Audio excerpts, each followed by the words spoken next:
At my own daughter's wedding, her groom stood up at the reception and called me a failure in front of 200 people. He had no idea who he was actually talking to. I'm a 58-year-old male, semi-retired, the kind of man who spent 30 years building something quietly and never felt the need to announce it at dinner parties. I drive a used truck. I wear the same 3 rotating flannels on weekends. My daughter, growing up, used to joke that I was the least impressive-looking person she knew, which I took as a compliment because it meant I'd successfully taught her that appearance and substance were different categories. I apparently did not successfully teach her fiancé that lesson. Let me back up. My daughter is 29, sharp, driven, genuinely one of the better human beings I've encountered, and I'm aware that's a biased opinion, but I'll stand by it. She met her boyfriend, now her husband, technically for about 11 more days, but I'm getting ahead of myself through work. He was a regional sales director at a mid-sized logistics firm. Polished, confident in that way that photographs well and occasionally substitutes for depth. The first time I met him, he shook my hand with the specific firmness of a man who calibrates handshakes by estimated net worth. I registered that. I didn't say anything. My daughter loved him, and that mattered more than my read on his handshake. Over the 2 years of their engagement, I built a reasonably clear picture of who he was. Smart, in the transactional sense. Ambitious, loudly. Charming to people he considered worth charming.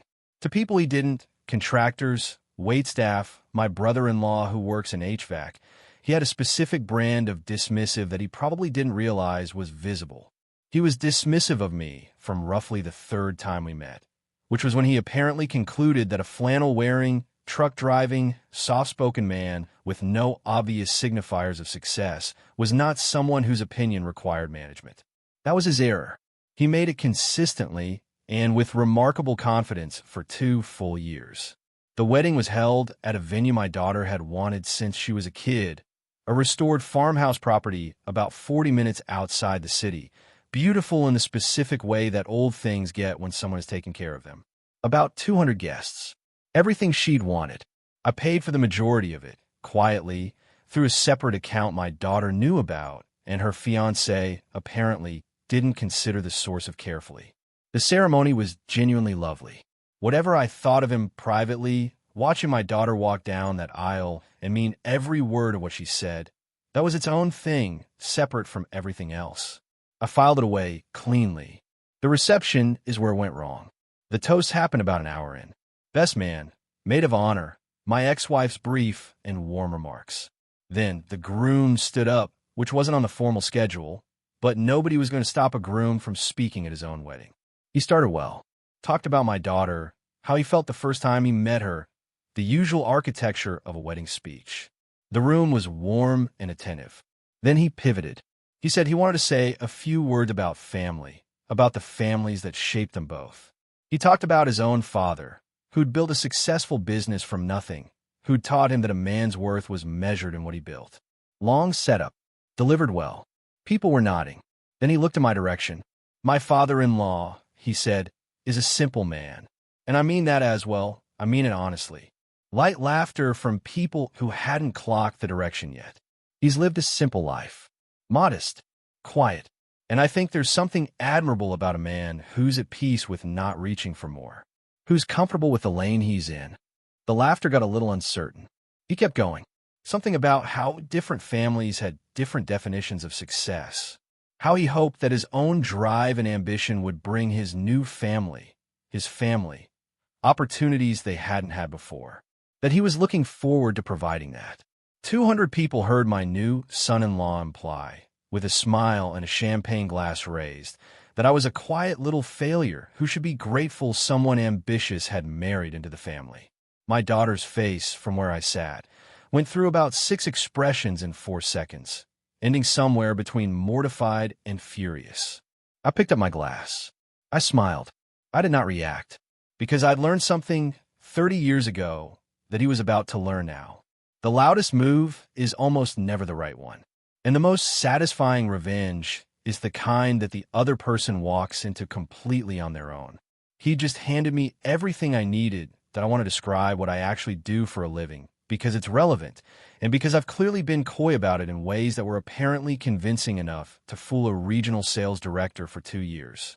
I'm the majority owner of a private logistics and supply chain consulting firm. We don't have a flashy public profile. That's a deliberate choice, because private firms that want to stay private don't plaster themselves across industry publications. We work with mid to large operators to restructure supply chain inefficiencies, take equity positions in some cases, and have, over 30 years, been involved in the operational restructuring of a number of regional logistics companies, including, as it happened, the parent company of my son-in-law's employer. I had known this for about 14 months. His firm, the one where he was regional sales director, had been partially acquired by a holding group that we'd taken a consulting equity stake in during a restructuring process 18 months prior. I had not mentioned this to him because it hadn't been relevant. We weren't involved in day-to-day operations. It was a passive stake, the kind that sits quietly on a balance sheet and generates returns without requiring anyone to attend meetings or send emails. It became relevant after that toast with considerable speed. I did not do anything dramatic at the reception. I finished my meal. I danced with my daughter, who gripped my arm during the song and whispered, "I am so sorry, Dad." To which I said, "Don't be. You have nothing to apologize for." I shook hands with guests. I was, by every observable measure, exactly the simple, comfortable, unambitious man my son-in-law had described. He avoided me for most of the reception, which told me he'd clocked that the speech hadn't landed the way he'd intended. He came to me near the end of the evening, loose in tie, a little too much champagne confidence, and made a comment about how he hoped I hadn't taken his remarks the wrong way, that he admired a simpler approach to life, that not everyone was wired for the grind. "No offense taken," I said, genuinely. He relaxed, exactly as I'd intended. My daughter and her new husband left for their honeymoon, 2 weeks in Portugal, which she'd been excited about for months. I hugged her at the door of the reception hall and told her to have a wonderful time and not to check her phone. She laughed and said she'd try. I drove home in my used truck, went to bed at a reasonable hour, and in the morning made 2 phone calls. The first was to my attorney. I wanted to understand the precise nature of my equity position in the holding group that owned his employer and what governance rights, if any, attached to it. The answer was that I held a 23% consulting equity stake with advisory board representation, not operational control. I want to be accurate about this because accuracy matters, but meaningful influence, particularly in matters of executive and senior personnel structure, where advisory board sign-off was part of the original acquisition agreement. Do I have any standing to weigh in on personnel decisions at the subsidiary level? I asked. My attorney was quiet for a moment. You have standing to raise concerns with the holding board. Whether they act on them depends on context and merit. Understood. The second call was to a man I'd worked alongside for about 15 years, a senior partner at an operations consultancy that had been contracted to do a performance review of the logistics firm's regional sales structure.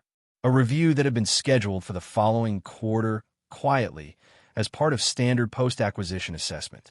We had a professional conversation. I raised some concerns about regional sales performance metrics, actual concerns, documented, not manufactured, and suggested that the upcoming review might benefit from particular attention to senior regional personnel and their revenue-to-cost ratios. I was not lying. The metrics I cited were real. I glanced at the preliminary data 2 months prior and filed it away without action, because at the time, I had no reason to act. The reason had now presented itself at a wedding reception, with a champagne glass and a microphone. "I'll make sure it's thorough," my contact said. "That's all I'd ask," I said. The review was scheduled to begin 3 weeks after my daughter returned from her honeymoon. I noted the timing and went about my week. My daughter called from Portugal midway through the second week. Not because anything was wrong, just to check in the way she does. We talked for 20 minutes about the food, a boat trip, a small hill town they'd visited. She sounded happy, which was genuinely all I'd wanted. Near the end of the call, she brought up the toast. He apologized, she said, properly, the night after the wedding. He said he'd had too much to drink and that the speech came out wrong. "I'm glad he apologized to you," I said. She was quiet for a second. Did it bother you? Really? I'll tell you the full answer when you're back, I said. Enjoy Portugal. She laughed, said something about how that was a suspiciously measured response, and we hung up. They came back on a Sunday. Monday, her husband went back to work. The performance review team was already on site. They'd started the previous week, working through the firm's regional sales data with the particular thoroughness that a post-acquisition review commands. He came home that evening looking like a man who'd sat through a very long day of meetings he hadn't been told about in advance. By Wednesday, he'd been formally notified that his regional director position was under structural review. The firm was consolidating 2 regional territories into one, with one director role, his role, and the role of a peer in an adjacent region, being evaluated for retention on a merit basis. The formal language was clean and process-oriented, which is how these things work when they're done correctly. He didn't connect any of this to me. Why would he? I was the simple man in the flannel, comfortable in my lane, not wired for the grind. My daughter, though, is sharp. I mentioned that. She called me Thursday evening. Dad. Her voice had that specific tone, not angry, not upset, just precise, which is more telling than either. Hey, is there something you want to tell me about your work situation and the company my husband works for? There was a pause. There are some things, I said, that I probably should have mentioned earlier. Do you have an hour? She did. I told her everything, the equity stake, the holding group, the advisory standing, the performance review. I was completely transparent about the sequence of events, including the calls I'd made and what I'd raised. I did not soften it or frame it strategically. She deserved the full picture, and if she decided my actions were wrong, that was a verdict I was prepared to accept. She listened without interrupting, which is something she does when she's processing rather than reacting. When I finished, she was quiet for a moment. Then, the metrics you cited, were they real? Yes. You didn't manufacture a problem that wasn't there? No. The performance gaps were documented before I said a word. I raised a legitimate concern through a legitimate channel. Another pause. He embarrassed you in front of 200 people. He did. And you, quietly, had professional standing over his career this whole time, and said nothing. I had no reason to say anything until he gave me one. She made a sound that I couldn't quite categorize, somewhere between exasperated and something that wasn't entirely unsympathetic. Dad, you're the most patient person I've ever met in my life, and I cannot decide if that's admirable or terrifying. Probably both, I said. She exhaled. I need to talk to him. That's between you two, I said. Whatever you decide about how to handle your marriage, I'll support it. That hasn't changed. She said she loved me. I said it back. We hung up. The conversation she had with her husband that evening, I was not present for. What I know of it came from my daughter later in pieces. He was, apparently, not calm when the full picture assembled itself. The understanding that the man he dismissed as a quiet failure had held professional leverage over his career for 14 months, and had used it precisely and measurably in response to a public insult, landed with the force that particular kind of realization tends to carry. He called me Friday morning. I let go to voicemail. The message was long and not particularly coherent. I did not return the call. The performance review concluded 3 weeks later. Its findings were exactly what the preliminary data had suggested. His regional territory had been underperforming on key acquisition metrics for 2 consecutive quarters, with costs running above the consolidated benchmark. The recommendation was for structural consolidation, with a single director retained based on a comparative evaluation. He was not the director retained. His severance was clean and fair. I want to be precise about that because what I did was apply legitimate professional pressure through a legitimate channel, not manufacturer termination. He lost the role because the data supported the decision. I accelerated the scrutiny. The scrutiny found what it found. He was employed elsewhere within 6 weeks. Different firm, smaller territory, a step back by title. Not ruined, not destroyed, appropriately repositioned, which is what happens when performance review catches up to professional reality. My daughter stayed in the marriage. I want to be honest that this surprised me somewhat, though I supported the decision fully. She told me, over dinner about 2 months after everything had settled, that the experience had clarified some things for her, not just about me, but about who her husband was in a pressured moment, how he'd handled it, what he'd revealed about himself when the ground shifted. She wasn't ready to walk away from the marriage, but she was paying a different kind of attention than she had been before. He came to a family dinner about 3 months later. First time I'd seen him since the wedding. He shook my hand with markedly different calibration than the first time we'd met. Firmer, actually, but without the assessment in it. More honest, somehow. We didn't discuss any of it. We ate dinner. He helped clear the table without being asked, which was new. Small thing. I noted it. People are capable of updating if the situation makes the cost of not updating clear enough. I don't know yet who he's going to be long-term. That's my daughter's question to live with, not mine. What I know is this. I spent 30 years building something without needing anyone to know I'd built it. That was a choice that served me well in every professional context I'd encountered, and occasionally in personal ones too.